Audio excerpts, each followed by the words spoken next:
pessoal de casa, hoje a gente está no último dia de acampamento. A gente está na represa. Agora eu vou acender o papel. Vai ser uma fogueira enorme, né? Aham. E tem de reserva. Tem.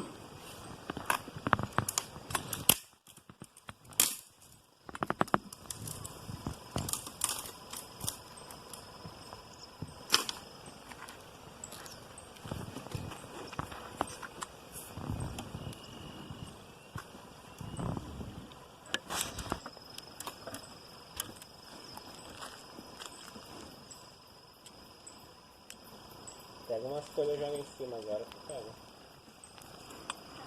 Olha. Tá com essas folhinhas ali que sai perto de você. Pode ser capim? Não, essas folhas secas que não secou aí. Folha de árvore. Estão soltas, né? Não! Pode pôr, Lulu.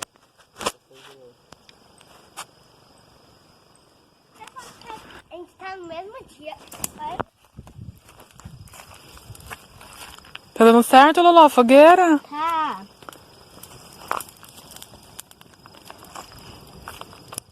Guarda um pouquinho agora, esses aí, tá? Uhum. Põe aqui na reserva. É, na reservona. Pessoal de casa, olha a minha reserva.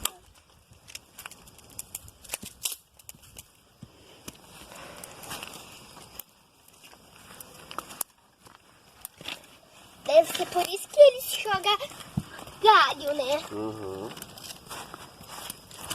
Porque também é bem útil, né? Verdade. O chão. Só esperar pegar nas grossas. Então, enquanto espero... Peraí. Vou pegar mais lá embaixo, tá? Tá bom, tem um montão já. Vai quebrando dessa. Zinho, tá gravando. Fala oi. A gente tá no outro dia e olha o tamanho dessa fogueira. Uau!